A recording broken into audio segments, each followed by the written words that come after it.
It is a great honor to invite a professor of journalism and media management from the University of Miami to our TV station today.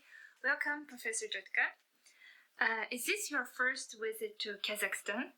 Yes, it is, yeah. Okay, and what is your impression of Kazakhstan and Almaty? Well, my impression of Kazakhstan is that the people are beautiful here. I mean, they're so kind and so respectful. All the young students have been amazing. Reminds me a little bit of the culture in India, where we always take care of our professors or older people. And Almaty, I love the mountains. Oh my goodness, the mountains are just gorgeous. And we had a great experience yesterday. We went way up on the top and the snow began to fall and it was lovely. So I'm very grateful for that experience. Yeah. All right, thank you. And we would like to have a short interview with you today. Okay. And first of all, can you briefly introduce the content of your speech today? Yes, so what I'm going to talk about today is this movement that has been going on for several decades now, but is still relatively new, and it's called decolonizing scholarship or decolonizing theory and research. And essentially that means that when we are not in the West, our lives are different, our cultures are different, our ways of knowing are different. And so it's really important for us as, let's say, people who are working in Kazakhstan or in any of the global South countries, right, that we need to come up with our own ways of knowing and our own theories and our own research that takes into account our local situation. So that's what basically the topic is about, decolonizing scholarship, research, theory, publications, all of that. Okay, and why did you choose this topic, and what significance does the topic have for us now? So I chose this topic because I feel that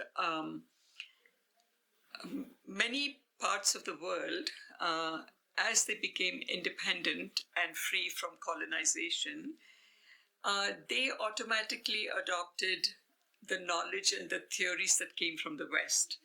And then with the growth of the internet, those ideas began to flow much more freely. And as a result of that, that was easily available to most of us in the global South, and we started to use it. But I think one of the things we need to do is we need to question whether that's appropriate for our culture, our ways of doing things, our knowledge systems, and so on. So being in Kazakhstan, I thought this would be a useful topic to try and explain to students and faculty here about what decolonization of theory and research is, so that they could start looking at their own ways of doing things. And so that is the significance also of this idea, is that let us not be dependent on other ways of knowing and other ways of thinking. Let us come up with our own ways of knowing, things that are culturally relevant to our situation. All right, thank you. And what are the biggest challenge journalism face in the digital day? And how should we, as a student, respond to this challenge in this industry? Well, there are many challenges, but I think I'll point out one at least, because you said the biggest challenge. It's a little bit hard to come up with one. But I think fake news is a major issue. The idea that because of the internet, things circulate so fast. In the past, if there were people sending out fake news, it was not news that went all over the world to all people, right? Now with, all these digital technologies where we can communicate so easily, people who have many different ideas about things or just want to create some, turmoil in the thinking of people, they put out fake news. And journalists also sometimes do that, because if they're controlled or if they have pressure from somebody that you have to write it this way, if there's not enough freedom, then they might also create fake news just to please the publisher or the person in authority, right? So I think that is a really big challenge for journalists. First, not to do fake news, to check all the facts of a story out before they send it out, to check the source very well. Is it a credible source?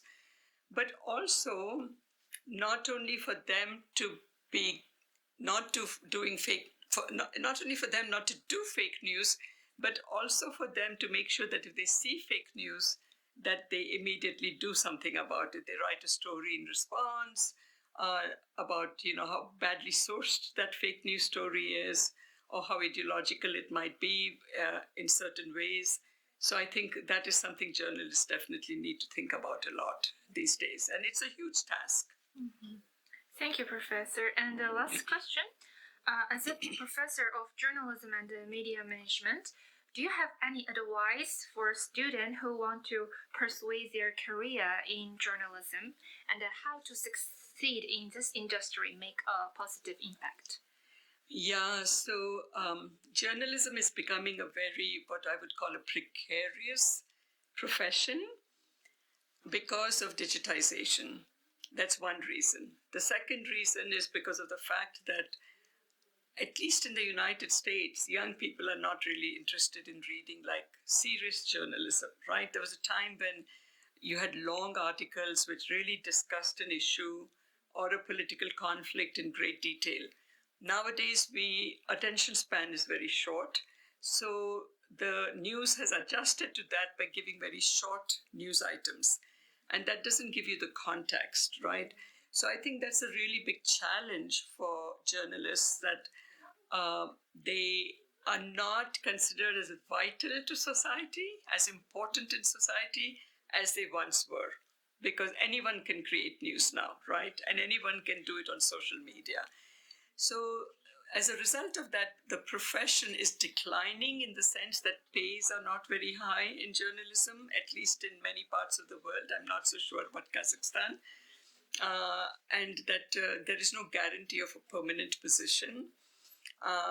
So as a result of that, there is precarity. There's no guarantee of freedom. Money can be short. Jobs are decreasing. The type of skills you need to have today are different from the type of skills they needed before. So I think that's something that is, I want to make sure journalism students understand that. And just the second bit of advice is, this is such an important job. I mean, journalism, if done right, is extremely important because it is what informs the public. When a public is informed, then they make the correct decisions. At least that is our expectation, right? So it's a very serious job. Also, anyone who produces content is in a very powerful position.